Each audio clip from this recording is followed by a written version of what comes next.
Good morning, viewers.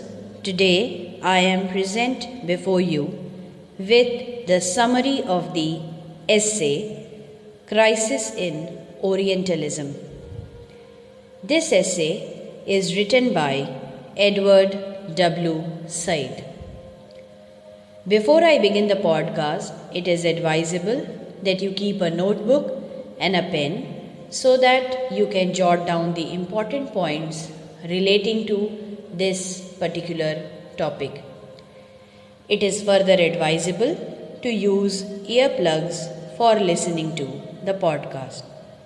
So here I begin. The essay begins with a straightforward reference to what Edward Said calls a textual attitude. It is something which informs the general response of a person to the swarming, unpredictable and problematic mess in which human beings live. It would be folly to base one's ideas of reality on the representation in the texts and not derive from direct experience of it. It wasn't what they expected, meaning that it wasn't what the book said would be, is a line from Said's essay. Now, what is this textual attitude? It is the reliance on the written word. Theorizing it, Said says, I quote, "There is a rather complex dialectic of reinforcement by which the experiences of readers in reality are determined by what they have read, and this in turn influences writers to take up subjects defined in advance by readers' experiences." Unquote. There follow other writers and other books, and the focus trains on fierceness of lion rather than the lion. Such narrow focus easily covers the texts with a high degree of expertise. They create knowledge and reality which acquire the form of tradition, or what Foucault terms discourse. Millions of men and women seek reality and truth about the East in countless books on the subject rather than actual encounter with reality. Orient, like the fierce lion, was something to be encountered and dealt with because the text made that Orient possible. Orient was silent and available to Europe, and Europe made its use to create a picture and materialize its projects in various ways. The West's cultural supremacy is inscribed in the silent state of the East, its will to power over the Orient. The Orient does not speak. Its Napoleon and de Lesseps speak for it. This silence is Orient's powerlessness to do anything. So, Orientalism acquires profound meaning, power, and reality. With time, the quantity and character of the work increased, and Orientalism became an imperial institution. Orientalism overrode the Orient. Orientalism became an unchanging discourse. It was Orientalism which is a production of no other relation but that of master and slave. The Orient and the Orientals are stamped all over with otherness, which is essentialist in character. It is passive, non-participatory, and non-autonomous. Its position is that of an alienated being, that is, other than itself to itself. Orientalism since late 18th century and the 19th century was dominated by Britain and France as a discipline. Language and race seemed inextricably tied, and there emerged a good Orient and bad Orient. Aryans belonged to Europe and ancient Orient. This standpoint was further strengthened by such celebrated scholars as Gobineau, Renan, Humboldt, Stenthal, Burnouf, Remusat, Palmer, Way, Dozy, Moore, and several Asiatic and Oriental societies such as the Societe Asiatique 1822, the Royal Asiatic Society 1823, the American Oriental Society 1842, and so on. The image of Orient is quite different from the reality of the Orient. The romanticized Orient of Chateaubriand and Twain's dream had no existence anywhere. He is first an Oriental, second a human being, and last again an Oriental. An Oriental lives in the Orient. He lives a life of Oriental ease in a state of Oriental despotism and sensuality imbued with a feeling of Oriental fatalism.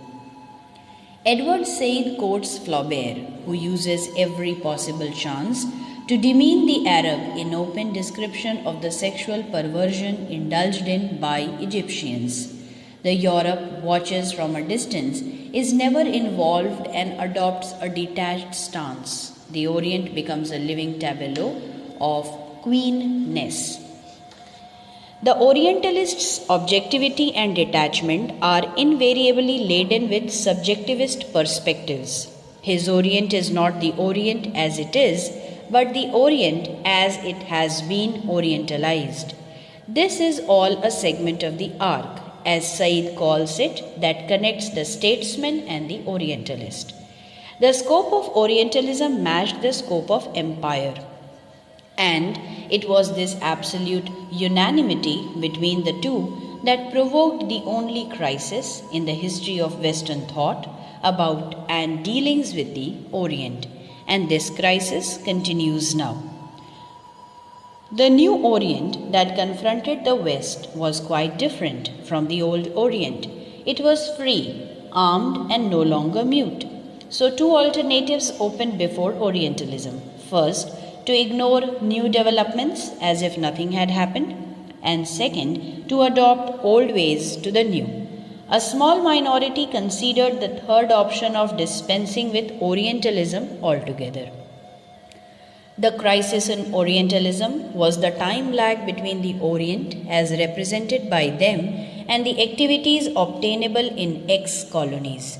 If Islam was perennially reduced to tent and tribe portrayal, then Orientalism cannot cope up with these fast-moving historical currents. The worldly circumstances that saw the West recede like waves of sea in the wake of national liberation movements. The restlessness in the minds of modern Western Orientalists is seen in the speech of H.A.R. Gibb in 1945 delivered at the University of Chicago. In spite of grudging acknowledgement of some Muslim philosophers' liberal bent of mind, the essential bias that Muslims lack a sense of law remains deep-rooted, and the aversion of the Muslims for the thought processes of rationalism, and so on. This, Said says, is pure Orientalism.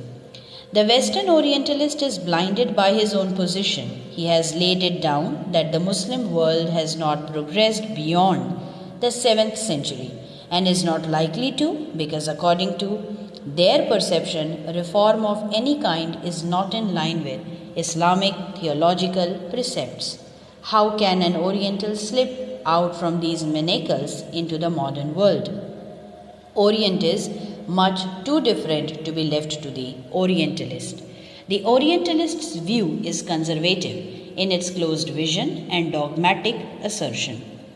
Orientalism lives and thrives within its limitations, which result from its essentializing nature, disregarding other people and their culture. It is a tapestry spread out for display for the West as a passive reactor to the Western dreams and ambitions. This fixed picture, age-old and no longer useful, is still nurtured by the Western Orientalists and proved to serve nothing but widen the gap between the Orient and the Occident. Edward Said focus our attention to the enterprise of falsification of the East by the Western Orientalists. Almost the entire West came to believe in the strange portrayals of Arab land and its people filling the text that came to be written in large numbers. In this enterprise joined people from such diverse areas as creative writing, economics, liberal philosophy, political thought, administration, history, humanists of different hues. It is Europe that articulates the Orient. This articulation is the prerogation not of a puppet master but of a genuine creator giving power, represents, animates, constitutes the otherwise silent and dangerous space beyond familiar boundaries. So, this was the crisis in Orientalism, which was taken up by Edward Said. I hope this podcast proved to be of help to each one of you in understanding this essay in a better way. Please mention your questions and observations in the comment section below. Please do like, share and subscribe to the channel, and don't forget to click on the bell icon for latest update. Thank you for your valuable time. Here's wishing you a great day ahead.